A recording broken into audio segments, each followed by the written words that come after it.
할렐루야. 아멘. 네, 우리 좌우 옆 사람에게 한 번 더 이렇게 인사해 볼까요? 메리 크리스마스. 메리 크리스마스. 자, 다시 한번 큰 목소리로 자 잠자고 있는 영혼을 깨워서 메리 크리스마스. 메리 크리스마스. 네, 감사합니다. 여러분 흔히 우리가 성탄절이 되면 12월 25일이 되면 이렇게 인사를 하죠. 메리 크리스마스. 근데 이거를 한글말로 즐거운 성탄절 되세요 하면 뭔가 이제는 좀 어색할 정도로 외래어가 너무나도 친숙해져 버렸죠. 그 정도로 메리 크리스마스라고 하는 이 단어는 우리에게 너무나도 친숙하게 12월이 되면 늘 이 단어를 우리는 곱씹으면 말합니다. 그런데 여러분 혹시 아마 들어보셨던 분도 계시겠지만 메리 크리스마스라고 하는 말이 어떤 뜻인지 아십니까? 자, 우리 총신대 나오신 괜히 말했어. 자, 메리 크리스마스. 네? 메리 크리스마스가 어떤 의미일까요?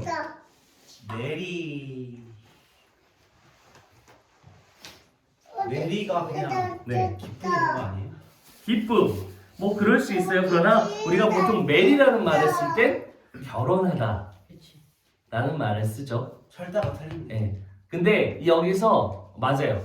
A를 쓰죠. 근데 여기서 말하는 메리는 맞아요. 즐겁다, 기쁘다 라는 의미를 가지고 있어요. 자, 그러면 크리스마스는 어떤 의미일까요? 아시면 돼요. 크리스마스는 네. 크라이스트와 네. 날이라는 뜻의 네. 마스가 네. 합쳐져서 네.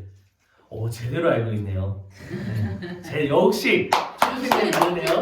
네, 총신대 다르. 맞습니다. 우리 요섭 형제가 잘 말해준 것처럼 메리 크리스마스라고 하는 말은 크라이스트의 플러스 메사 또는 천주교에서는 이거를 미사라고도 이야기를 하죠. 미사, 예배를 드린다라는 뜻에 그래서 크라이스트에게 예배를 드린다. 그래서 예수 그리스도에게 예배를 드리는 날 어떻게 해요? 즐겁게. 그래서 이걸 풀어서 즐거운 성탄절 되십시오. 즐겁게 예수 그리스도를 예배하는 날이 되십시오. 이게 즐거운 성탄절입니다. 자, 근데 우리 어떻게 하죠? 메리 크리스마스 흔연 중에 이야기를 하죠. 인사를 합니다. 카카오톡을 통해서 여러 이모티콘을 통해서 메리 크리스마스 하죠. 근데 이 말의 진정한 뜻은 즐겁게 주님을 예배하는 날입니다 라는 뜻입니다. 주님의 탄생을 즐겁게 기념하는 날입니다 라는 뜻이에요. 자, 우리 이런 의미에서 한 번 더 인사해 볼까요? 예수님께 즐겁게 예배 드리십시다. 따라해 볼까요? 즐겁게 예수님께 예배드립시다. 자, 아무도 안 따라하죠. 메리 크리스마스는 다르게 아무도 안 따라. 그런데 이런 의미입니다. 이런 의미를 가지고 성탄절을 함께 보냈으면 좋겠습니다. 아멘. 네. 제가 그 한간에 인터넷을 바라보다 보니까 인터넷에 여러 댓글들이 많이 담기잖아요. 그 댓글 가운데 크리스마스라고 하는 첫 글자로 시작되는 단어들이 나열되면서 이러한 글귀가 있는 걸 좀 보게 됐어요. 어떤 글이었냐면 성탄절은 그리스도이지 성탄 카드가 아니다.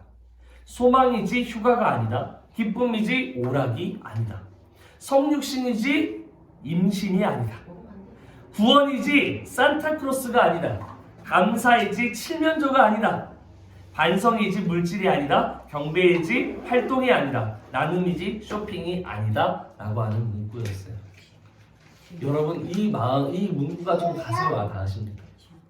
제가 며칠 전에 저희 아이 서아가 어린이집에 갔는데 어린이집에서 성탄절 축제를 한다는 거예요. 성탄 축제를 해서 그 미리 선물을 부모님들에게 가져오게 합니다. 그래서 저희도 선물을 준비해서 어린이집에 보냈어요. 그래서 보냈는데 저희 서아가 이렇게 이야기하는 거예요. 성탄절이 됐는데 어린이집 행사에서 산타를 본 거예요. 산타를 보고 산타 무서워 이러고 왔어요. 근데 제가 거기다가 자 동심 파괴를 했죠.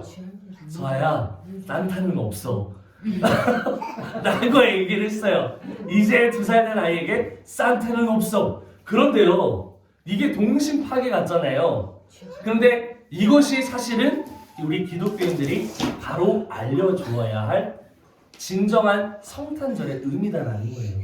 아까 문구에서처럼 이 날은 예수 그리스도께서 하나님께서 구원을 이루신 날이지 산타크로스가 오시는 날이 아닙니다.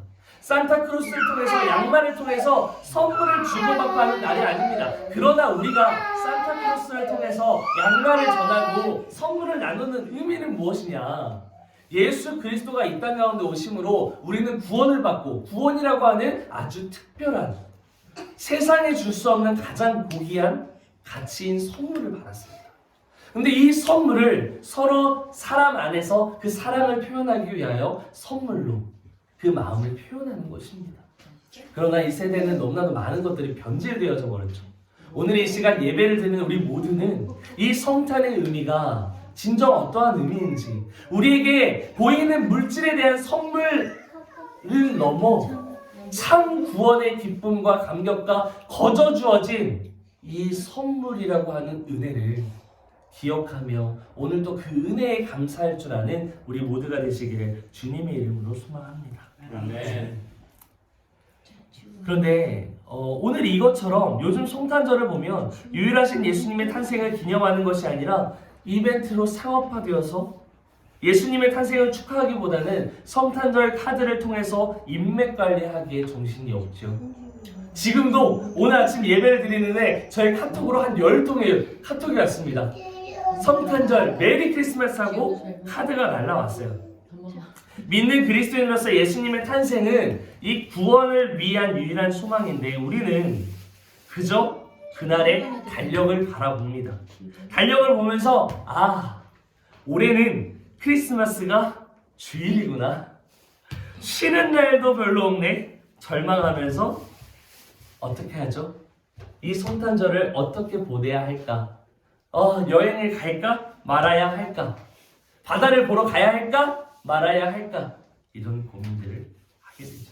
제가 과거에 다녔던 주일학교에서 매년 크리스마스가 되면 준비한 선물을 가지고 친구네 집에 찾아가서 나누었던 그 기억들이 납니다.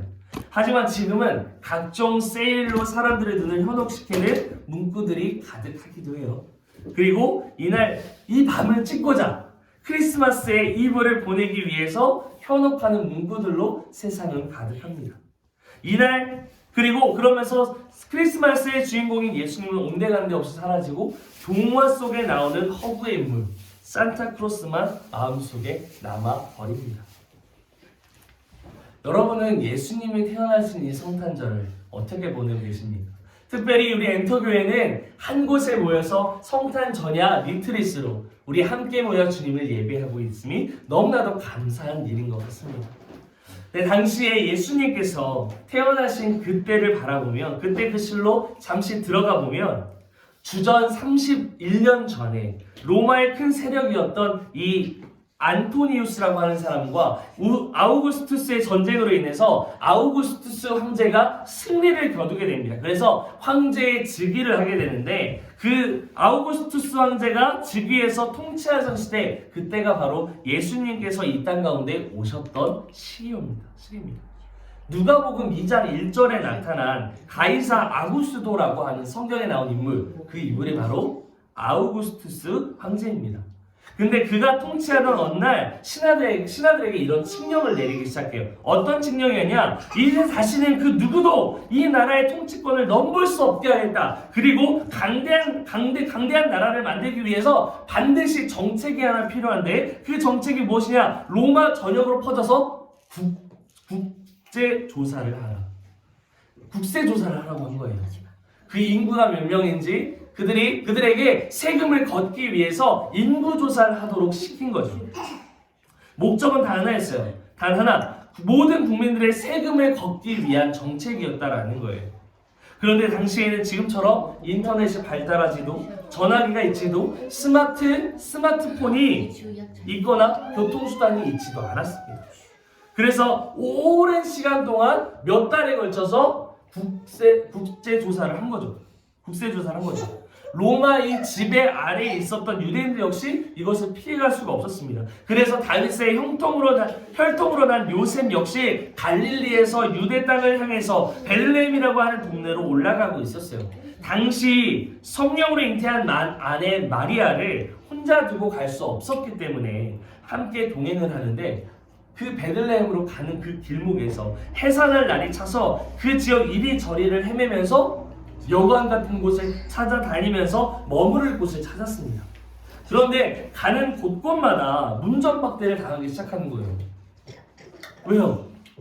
근데 너나 할 것 없이 임산부를 보고도 한치 양보도 없이 각자 자신의 쾌락을 위해 자신의 안식을 위할 뿐 이 임산부를 향한 어떤 배려도 없었다는 거죠.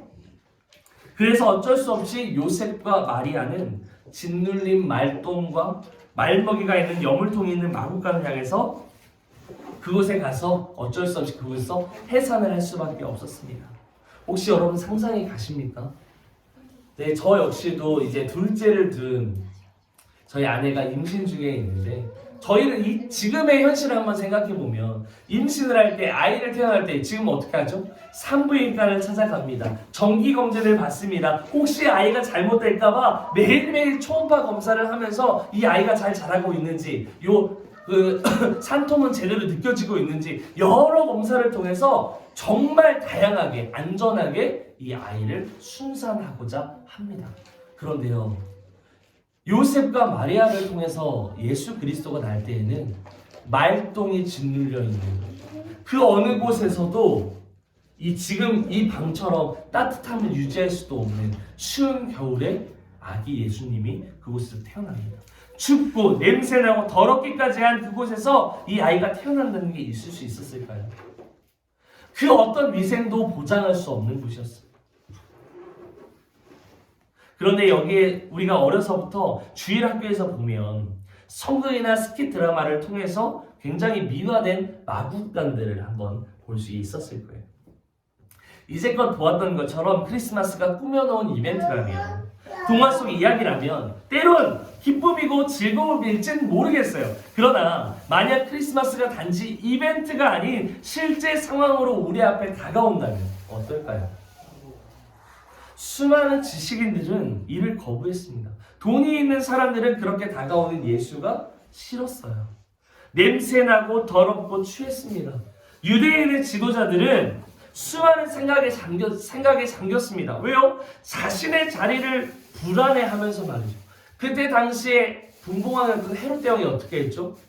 자신의 왕위가 빼앗길까봐 다윗의 혈통으로 난 예수 그리스도가 온다, 이스라엘의 왕이 될 자가 이곳 가운데 태어난다는 그 이야기를 듣자마자 두려움에 떨면서 즉시 그 아이가 태어난 곳을 자신에게 알려달라고 동방박사 세 사람이 가는 그 길 가운데 알리잖아요. 왜요? 겉으로는 그에게 경배하러 가겠다라고 말을 하면서 어떻게 그를 죽일까를 의무했던 거죠. 왜요? 자신의 왕위를 빼앗길까 두려웠기 때문에. 그러나 유대인들 역시 마찬가지였다는 거예요. 자신들이 세운 이 율법들, 율법의 혈통들, 이 율법의 계승들, 이것에 반하는 예수 그리스도가 난다? 이것은 그들에게 있어서 인정할 수 없는 일들이었어요. 그렇기 때문에 철저히 이들은 예수 그리스도를 배척합니다. 그리고 그곳에서 가볼까? 가서 뭐라도 옮기거나 전염되면 어떨까? 지금의 코로나처럼 그렇게 쉬쉬하면서 예수 그리스도의 태어나는 그날, 그때를 바라보지 않고 경배하는 사람들이 없었다는 겁니다. 사실 예수님의 이러한 탄생 소식은 아까 말했던 것처럼 본문에 나타난 목자들에게만 나타나는 것이 아니라 마태복음에 동방박사 세상 찾아갈 때 헤롯 대왕에게도 역시 똑같이 찾아갔습니다. 그런데 여기에서 오늘 이 누가복음에서 특별히 예수 그리스도를 축하하며 예수 그리스도 탄생을 축하하며 그를 경배하기 위하여 그 자리 가운데 왔던 한 무리가 있습니다. 누구냐? 바로 목자들이에요. 목자들. 자, 이 목자들에게는 하나님이 보시기에 합당한 경배와 찬양이 있었는데요. 진정한 메리 크리스마스를 보내고 있었다는 거죠. 자, 그럼 이 목자들은 어떻게 메리 크리스마스를 보낼 수 있었는가? 즐거운 성탄절을 보낼 수 있었는가? 우리가 오늘 이 말씀을 통해서 목자들처럼 하나님이 기뻐하시는 메리 크리스마스를 보내기 위한 세 가지 특징이 있습니다. 이 목자들을 통해서 그 특징 세 가지를 살펴보기를 원하는데 그 첫 번째는 무엇이냐? 목자들은 주님을 경배하기 위하여 그 밤에 깨어 있었다라는 사실입니다. 우리 다 함께 본문 2장 8절의 말씀 다시 한번 읽어보겠습니다. 2장 8절입니다. 시작. 그 지역의 목자들이 밤에 밖에서 자기 양떼를 지키더니 아멘. 오늘 말씀 가운데 예수 그리스도가 태어났어요. 해산의 날이 차서 그 말똥이 짓눌린 그 마구간에서 태어났는데 그 당시에 목자들이 뭘 하고 있었느냐? 밤에 밖에서 자기의 양떼를 지키고 있었다. 즉 예수님이 태어날 때 깨어 있었다는 겁니다. 여기서 말하는 밤에라는 말은 어떤 의미를 가지고 있느냐? 잠에 취하여 혹은 술에 취하여 혹은 쾌락에 빠져가는 사람들 모두가 죄악으로 물든 이 밤에 예수님은 찾아오셨다라는 거예요. 주님이 밤에 태어나셨다는 그 시점은 당시 그 시대적 그 시간적 상황만을 이야기하는 게 아닙니다. 여기서 말하는 이 밤에라는 이 말은 모두가 혼탁해져 있는 이 시대를 가리켜 통칭적으로 이야기하고 있다라는 거예요. 그리고 그 목자들은 또 뭐 하고 있었냐? 그 밤에 자기의 양떼를 지키고 있었어요. 이것은 자기의 업무에 충실했다라는 겁니다. 우리가 성탄절이 되었을 때, 예수 그리스도가 태어났을 때 우리의 임무에 충실한 건 무엇이었을까요? 우리 보통 사람들이 이렇게 말하죠. 밤이잖아요. 잠자야죠. 크리스마스 이브잖아요. 나이트클럽 가야죠. 크리스마스 이브잖아요. 명동 성당 가야죠. 거기 가면 12시가 되면 이벤트를 하니까 지금도 하는지 모르겠어요. 안 하는 것 같은데 저 때만 해도 성탄절 이브 때가 되면 그곳에서 연인들이 한데 모여서 그 12시 땡 하면 키스를 했어요. 뽀뽀 타임이 있었어요. 근데 지금은 그런 이벤트가 없는 것 같은데 코로나로 인해서 이것처럼 다양한 이벤트를 즐길 수 있는 너무나도 좋은 날입니다. 그런데요, 이 모든 것을 통칭의 성경은 이렇게 말합니다. 밤에라고 이야기해요. 밤에. 모두가 술에 취하여서 문화에 취하여서 세상에 취해서 자고 있을 그때에 목자들은 깨어서 자신의 업무를 충실히 이행하고 있었다는 겁니다. 자, 밤에 자기의 양떼를 지킨 목자들, 이 목자들은 어떤 자들이었을까요? 소외된 자들입니다. 우리가 보통 밤에 잠을 자죠. 보통 사람의 경우라면 밤에 잠을 잡니다. 그런데 밤에 양떼를 지켰다라는 건 소외된 자들이었다는 거예요.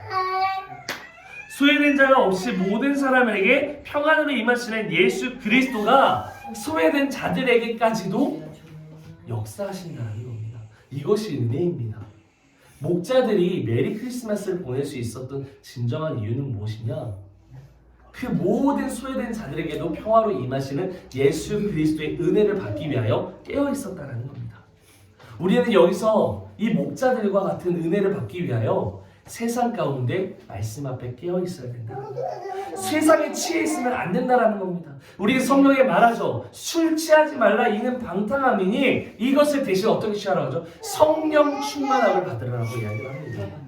우리가 술 취하지 않을 수 있는 방법, 우리가 세상에 취하지 않을 수 있는 방법, 우리가 성탄절에 즐겁게 성탄절을 보낼 수 있는 방법, 그것은 하나님께 경배를 드릴 수 있는 유일한 방법은 성령 충만함으로 예수 그리스도의 탄생을 진심으로 기뻐하는 겁니다. 그러려면 우리는 말씀 앞에 늘 깨어 있어야 된다는 겁니다. 그런데 여기서 목자들이 밤을 지새우며 깨어 주님을 경배한 이유가 있었어요. 그것이 무엇이냐? 우리 주님 예수 그리스도가 이 땅에 오신 것이 가장 큰 기쁨의 소식이 무엇일까요? 무엇일까요? 바로 11절에 보면 너희를 위하여입니다. 이것이 모든 믿는 자에게, 우리 모두에게 가장 큰 기쁨이 될 수 있는 유일한 이유는 무엇이냐? 너희를 위하여 구주가 나셨다는 거예요. 자, 요한복음 3장 16절 뭐라고 말하느냐? 하나님이 세상을 이처럼 사랑하사 독생자를 주셨으니 이는 그를 믿는 자마다 멸망하지 않고 영생을 주려 하심이라. 하나님께서 세상을 이처럼 사랑하사 택하신 방법은 무엇이냐? 독생자 예수 그리스도를 주신 것이라. 아멘. 이것이 우리에게 가장 큰 기쁨인 이유는 무엇이냐? 우리를 위하여 독생자 예수 그리스도를 보내셨다라는 거예요. 왜요? 우리를 죄와 죽음과 사망으로부터 건지시기 위하여. 아멘. 구원하시기 위하여. 이것이 하나님의 분명한 사랑이고 분명한 뜻이기 때문에 그것이 우리의 삶의 유일한 기쁨이 되어야 할 줄 믿습니다. 또한 예수님이 이러한 목적으로 오셨죠. 마가복음 10장 4절 인자가 온 것은 섬김을 받으려 함이 아니라 도리어 섬기려 하고 자기 목숨을 많은 사람의 대속물로 주려 하심이라. 아멘. 주님이 이 땅 가운데 오신 이유는 섬김을 받는 왕이 되기 위하여 오신 것이 아니라 우리를 위하여, 나를 위하여, 오늘 또 죽을 수밖에 없는 나를 위하여 섬기시기 위하여 자기의 목숨을 많은 사람들을 살리기 위한 대속물로 어린 양으로 주시기 위하여 오셨다는 사실입니다. 이 구원의 기쁨이 진정 우리의 삶에 느껴진다면 이 엄청난 선물이 값없이 주어진 은혜라면 우리는 기뻐하지 않을 수 없지 않겠습니까? 그렇기에 우리는 목자들처럼 밤에 늘 깨어 예수 그리스도를 바라봐야 합니다. 이 성탄절을 즐겁게 가장 의미 있게 보내기 위해서는 늘 깨어서 말씀 안에 늘 깨어서 성령의 충만함으로 늘 깨어서 예수 그리스도를 바라보는 것입니다. 이 은혜가 저와 여러분들에게 있게 되기를 주님의 이름으로 소망합니다. 자, 이제 목자들처럼 하나님이 기뻐하시는 메리 크리스마스를 보내기 위한 두 번째 특징은 오직 구주 되신 예수 그리스도만 그들은 경배했다라는 겁니다. 우리 다 함께 본문 2장 14절 말씀 함께 읽겠습니다. 2절 14절입니다. 시작. 지극히 높은 곳에서는 하나님께 영광이요 땅에서는 하나님 기뻐하신 사람들 중에 마루가 아니라. 아멘. 우리에게 가장 큰 기쁨을 우리를 위해서 주셨다 그랬죠. 그렇다면 우리에게 주신 그 가장 좋은 소식, 가장 기쁜 소식이 과연 무엇일까요? 구체적으로 그게 무엇일까요? 요즘 세대를 바라보면 너무나도 많이 일상화되어 있는 것 중에 하나가 무엇이냐? 아이돌을 선호한다는 거예요. 아이돌. 우리 보통 아이돌 알죠? 아마 여러분은 30대가 되어서 30대 이상이 되어서 이제 아이돌에 막 열광하고 환호하는 세대는 지난 걸로 알고 있어요. 근데 우리 보통 이제 어린 아이들은 아이돌을 너무나 좋아해요. 뭐 BTS라든지 또 누구 여러 있죠? 네, 여러 있죠. 저 BTS는 잘 모르겠어요. 오마이걸도 있고 막 나오고 있어요. 좋아요. 자, 그런데 여러분 아시죠? 아이돌이 무슨 뜻인지 아시나요? 자, 총신대 우상. 맞아요. 아이돌은 우상입니다.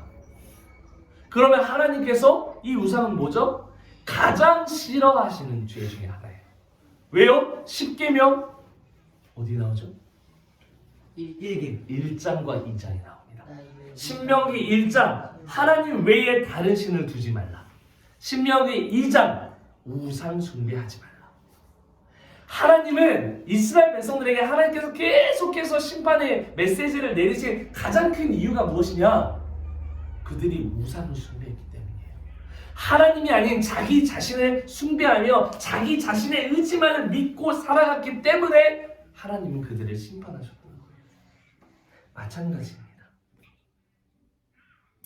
우리가 이 가장 기쁜 소식, 좋은 소식은 무엇이냐면 우리가 경배해야 할 분이 누구냐? 바로 구주 예수 그리스도다라는 거예요. 아멘. 우리가 우리에게 오신 그 가장 기쁜 소식은 무엇이냐? 우리가 복음이라고 말하는 이 복음은 무엇이냐? 우리가 복음이 무엇입니까? 라고 했을 때 여러 미사오를 붙이잖아요. 그런데 우리가 분명하게 알아야 되는 것, 우상보다 그 여러 우상보다 반드시 우리가 경배해야 될 대상은 누구냐? 예수 그리스도 한 분이다라는 거예요. 아멘. 그분이 오시는 것 자체가 우리에게 기쁜 소식이요. 그분 자체로 우리는 구원을 받을 수 있었다라는 거예요. 우리가 어떻게 구원을 받을 수 있나요? 우리가 죄악으로 지금도 여러 상황에서 불평과 불만과 불평과 시기와 분노로 가득한 세대가 이 세대고, 그리고 그 다음에 우리는 계속해서 불만을 내세우는 것이 우리네 삶이잖아요. 우리는 결코 죄악으로부터 떠날 수가 없어요. 근데 그런 우리가 죽을 때까지 그 불만을 담고 있는 우리가 어떻게 구원을 받을 수 있냐는 거죠. 그러나 주님 말씀하시죠. 영접하는 자, 곧 그 이름을 믿는 자들에게는 하나님의 자녀가 되는 권세를 주셨습니다. 이것이 예수 그리스도가 오신 일입니다. 그 아들의 이름을 믿는 자들에게는 내가 하나님의 자녀라는, 의인의 자녀라는 그 권세를 주시겠다라는 거예요. 단지 믿기만 하면, 너희가 믿음으로 나아가기만 하면, 믿음으로 예수 그리스도를 바라보기만 하면 내가 죄와 사망에서 영원한 생명으로 너희를 옮기시겠다라는 겁니다.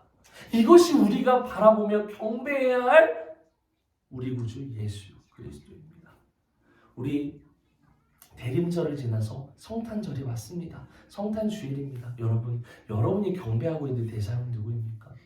여러분이 삶에서 의지하고 붙들고 경배하고 철저히 의지함으로 살아가는 사람 누구십니까? 오늘 이 시간 이 말씀을 통해서 내가 경배해야 할 단 한 사람, 오직 예수 그리스도님을 바라보며 그리스도 앞에서 예배와 경배와 찬양을 올려드리는 저와 여러분들이 되시기를 주님의 이름으로 소망합니다. 아멘. 자, 그래서 우리가 그 주님 앞에 나아갈 때 그 예수 그리스도는 이 땅 가운데 어떤 의미를 가지고 있느냐? 우리가 14절에 말한 것처럼 하늘에는 영광이요 땅에는 평화로 오신 분, 그분이 바로 예수 그리스도입니다. 이 영광은 그리스도를 통해 나타난 하나님의 분명한 뜻입니다. 그리고 평화는 무엇이냐? 모든 사람들에게 나타나는 것이 아닌 하나님이 기뻐하신 사람들 중에 평화로다. 즉 믿는 모든 자들에게 죄와 사망 가운데 유일한 소망이 되어주시고 참 생명해 주시고 그 믿는 자들에게 구원의 기쁨을 주시는 하나님의 평화로다라는 거예요. 우리가 이 작금의 현실을 바라보면 성탄절 중에서도 예배하는 중에서도 우리의 삶을 돌아보면 그 가운데 영원한 기쁨이 있을까요? 지금 말하지 않아도 작금의 현실을 보면 너무나도 힘든 삶을 살아가고 있잖아요. 제가 굳이 말하지 않아도 직장에서건 삶에서건 가족에서건 공동체 속에서건 마음의 질병, 세상의 질병, 다가오는 육신의 질병, 여러 가지들로 우리의 삶은 계속해서 피폐해져 갑니다. 기술은 발달은 해가지만 우리의 마음의 심리적 불안과 심리적 정서들로 가득합니다. 그러나 주님이 우리 가운데 오시면 예수 그리스도가 홀로 경배받기에 영광받기에 합당하신 그 주님이 나의 주님이 되시면 우리는 그 절망 속에서도 기쁨이 될 줄 믿습니다. 아멘.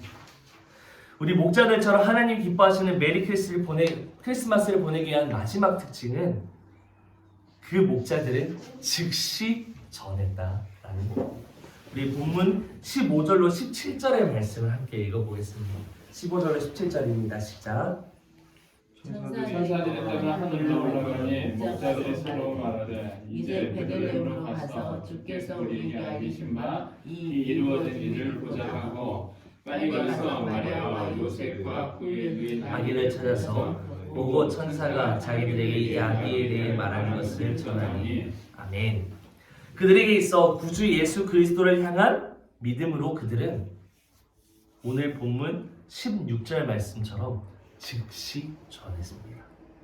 그들은 그 천사를 통해서 그 복음을 들었을 때 예수 그리스도가 이 땅 가운데 태어났으니 가서 경배하라라는 그 말을 천사를 통해 듣게 되었을 때 그들은 조금도 의심하지 않았습니다.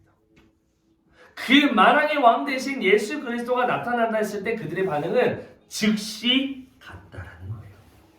이것이 우리가 메리 크리스마스를 가장 잘 보낼 수 있는 가장 탁월한 효과입니다. 특징입니다.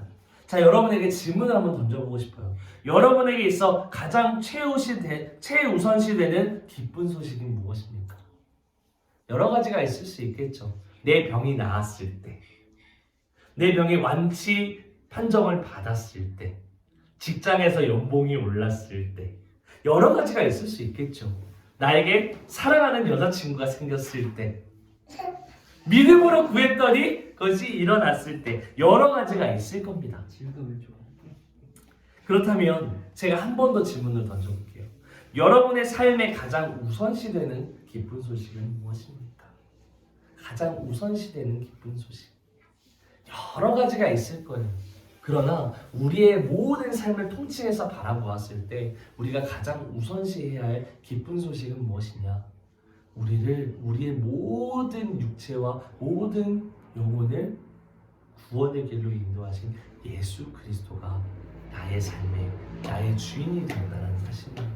왜요? 그래야 우리는 그 예수 그리스도를 믿음으로 말미암아 죄와 죽음과 사망에서 영생으로 옮겨졌기 때문입니다. 오늘 이 시간 이 목자들처럼 밤에 가장 낮은 자리에서 오신 예수 그리스도를 나의 삶에서 즉시 전함으로 나의 입술로 주라 시인함으로 오늘도 예수 그리스도의 그 참된 복음이 나를 통하여 기쁨의 소식으로 세상에 널리 알려질 수 있기를, 그래서 나의 모든 삶에 그 기쁨의 소식이 영원한 기쁨이 되기를 주님의 이름으로 축원드립니다. 이제 말씀 맺겠습니다. 오늘 말씀의 제목처럼 우리는 성탄절이 되면 우리 흔히 이렇게 인사하죠. 메리 크리스마스. 그렇게 당연시 여기는 인사말, 당신에게는, 여러분에게는 흔한 인사말입니까? 아니면 기쁨과 사랑으로 전하는 기쁜 소식입니까? 우리는 세상이 줄 수 없는 가장 가치 있는 구원의 기쁨과 참 평안을 값없는 은혜로 받았습니다. 그러나 그 은혜는 결코 우리 안에서 머물러서는 안 됩니다. 오늘 말씀의 제목은 이렇습니다. 평화를 전하는 사람들. 우리는 단지 믿음으로 말미암아 이 땅에 평화가 되신 예수 그리스도로 인해 우리는 참 평안을 얻었습니다. 그러나 그 평화는 우리 안에 결코 머물러서는 안 됩니다. 그 평화가 우리의 입술을 통하여 복음으로 전파되었을 때, 다른 누군가에게 이 기쁨의 소식이 전달되어질 때 우리는 그 기쁨으로 더 큰 기쁨을 누릴 수 있으며 세상은 그 참 평안을 누릴 수 있게 됩니다. 전쟁 가운데 소망을 바라볼 수 있고요. 불안 가운데 영원한 평안을 누릴 수 있습니다. 우리가 아닌 그 복음의 능력 때문에 그렇습니다. 오늘도 그 복음의 능력, 예수 그리스도가 이 성탄절의 참 주인이심을 기억하며 그 오늘도 예수 그리스도를 통한 영원한 구원의 기쁨과 감격을 맛보아 알아가는 저와 여러분들이 되시기를 주님의 이름으로 축원드립니다. 아멘.